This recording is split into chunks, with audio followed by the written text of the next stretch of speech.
We back. And we're gonna do some debating. Debate B.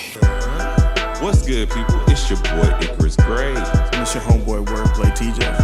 And this is the No Rhyme Podcast, where we talk about everything.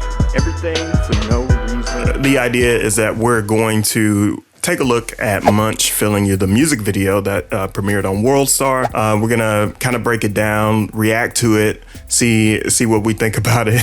Just a quick warning, this is probably not gonna be safe for work, so if you're watching this reaction, just beware of your screen, please. Based off of that, we will take it to a debate. Will Ice Spice become the new Cardi B? Let's go ahead and get a reaction.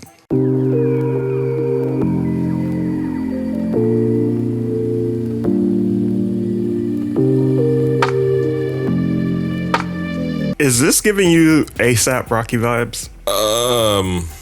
This is unfortunate. That was what I was gonna like. It's giving more Jack Harlow to me. Really? Yeah. Really? ASAP Rocky, I think, had a lot more finesse. Yeah, so in ASAP's earlier days, I'm thinking one of those songs that I'm thinking about that used the fisheye lens, and they were on the corner store, Bronx, New York type of vibe is what I'm thinking about. Yeah.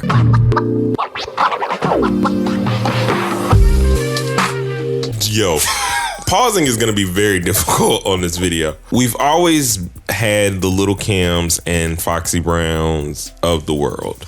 Yeah. Do you think we stepped too far from that, or was it always there? I mean, we had Uncle Luke as well, so. I believe that there is some basis for the sexualization.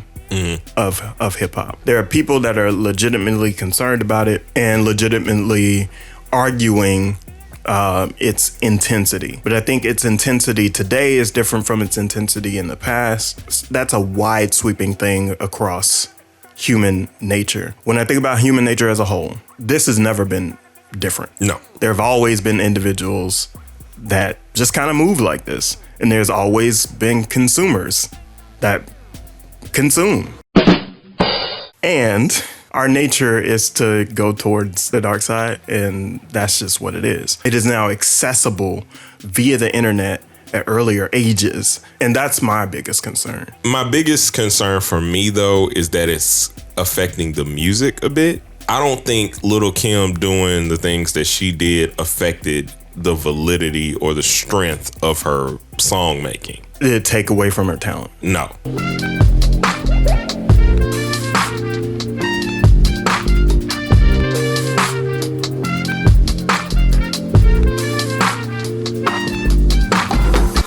Best pause point we could ever have. My other question about is, what is the need for competition in rap? What do you mean? Competition between who? Girls will be like, these people are my mini-me's, and what she just said. Is there a real need for that in terms of kind of creating your op? Folks carry that tension around, they put that out into the world, and then you sort of create enemies where you didn't necessarily need them. I just think this is cultural nature, so to speak. Okay. I think it's more playing out into romantic competition versus musical competition. Okay.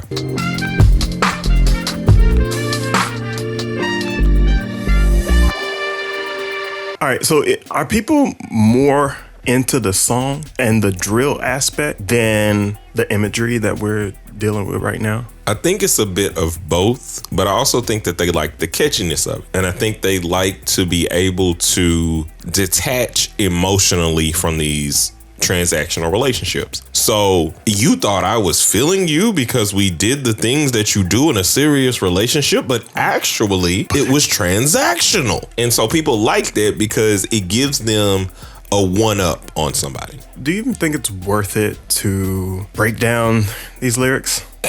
Not really, but I do think the song is fun, and it might be kind of cool to, see what's up. Okay, let's see if we can find anything that's worth really getting into. So it's New York slang, meaning on a woman. Similar, this eater is a person who performs a lot of due to her allure.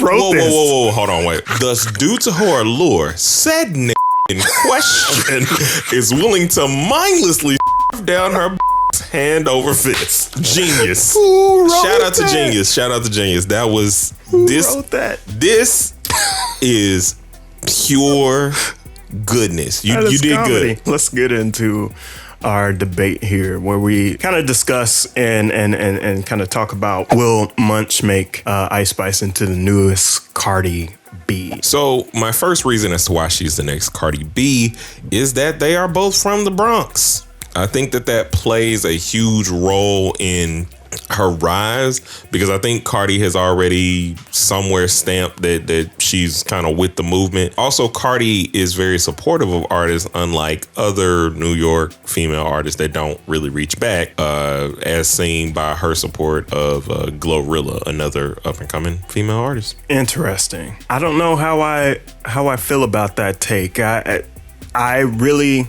don't believe that the Bronx really has much to do with it. It does have a little bit to do with getting hot in your area, you know, so to speak. At the same time, there's not a lot of, I don't see a lot of validity in her being the next Cardi B and replacing Cardi B, because Cardi B is already here and representing the Bronx. I do feel like she's kind of a flash in the pan. If you don't have long-standing influence, you can't be the representative. My second point to this would be the song is her Bodak Yellow, and it's catchy. It's created new nomenclature.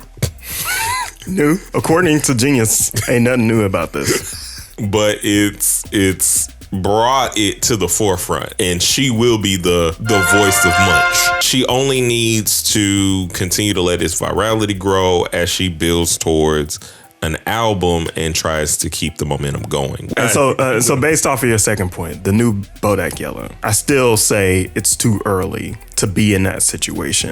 This feels like, you know, some of those songs and releases that Cardi did on Instagram early on. This feels like that moment versus the Bodak Yellow moment. I think she just got signed, and so the Bodak Yellow moment is the opportunity to break through. So fight me on that one. The next step is not another song. The next step is a remix of this song. And therefore, it's just going to solidify that position even more, especially if you get a Cardi, if you get a Meg Thee Stallion, if you get a Glorilla. Matter of fact, if you get all of those people, let alone if you mess around and get Nicki Minaj or someone like that. Minaj. On the song, it's going to propel it even further. This song is on fire, and they're going to keep the flames going, because that's what you do with TikTok, is you keep the flames going as long as possible. I still disagree with that. It doesn't have as much staying power as a record. If somebody comes in and does those features, I feel like talent-wise, they're going to eclipse Ice Spice. And that doesn't help Ice Spice. That helps the people on the remix. I disagree with that, only because a cosign helps you regardless. To a degree, yeah. Especially in this point in her career, it basically says, I heard the song, I like it. You know, like Drake eclipses majority of the artists that he would feature with, and it didn't slow him down. Yo, what if Drake does the remix? Don't rush my point. That's my next point, man. Don't rush it. I don't know if I can settle on that. She has to find her way into people's late night shows, and I don't think she's there yet. I don't think doing that remix is gonna take her to the late night show game. I think she's there. And my last point, or my third point, is solidifying why. Drake is calculated in all the things that he does. He knows that people are going to notice these things. He also knows that if he flies you out, if he does all this other stuff, that you are a topic of conversation. His lack of saying anything about why he unfollowed or did whatever it is only going to build her up even further with that stamp. I don't think his stamp really means much until he's on a record. That's because the record would make it sort of real and tangible versus speculation, right? And I think that unfollow could be a signal that like, hey, you're talking too much. There's just validity in his flying her out to OVO Fest and either giving her game, chilling with her, just being nice, whatever the case may be. And I think that, like I said, just adds to her meteoric rise. This game is fickle. If you don't follow this moment with the record, you're done. Then you have to follow the other one.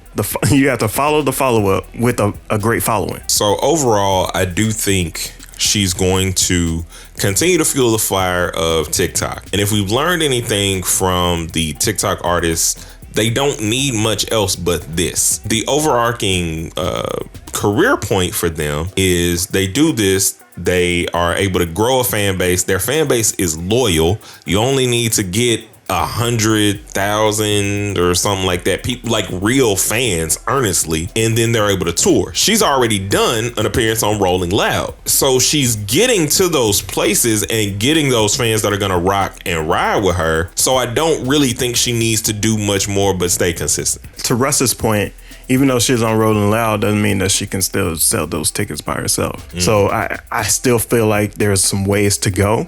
Yeah. But is it gonna be better than Cardi B? Negative. My final question is, where would you rate this with your scale of 1 to 5? I would give it 4 Cardi Kirby's out of 5. How dare you? How dare you? Because now I have to edit that bullshit. I'll probably give this like 2.5 apple pies out of 5. Why apple pies? American Pie. Yo.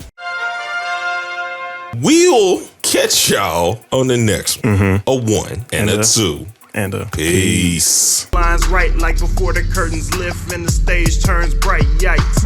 I imagine doing shows just to save my life. And I thought that love would erase my strife. Riding around with big wheels, fishing for the price. Try to rearrange the colors, make my lights bright. What it's like if I just disconnect. Yeah.